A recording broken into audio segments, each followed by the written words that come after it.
Hey, Martin, is it? Don't know if we've met. My name is Frank. Well, I got this package here for you. Not sure what it is, but pretty sure it's yours. Considering it has your name on it.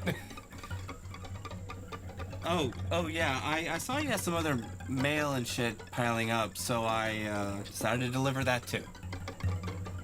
Probably just junk, but hey, never know, right? Anyway, here, if you wanna. Oh! Oh, wait, one sec. You don't happen to play poker, do you?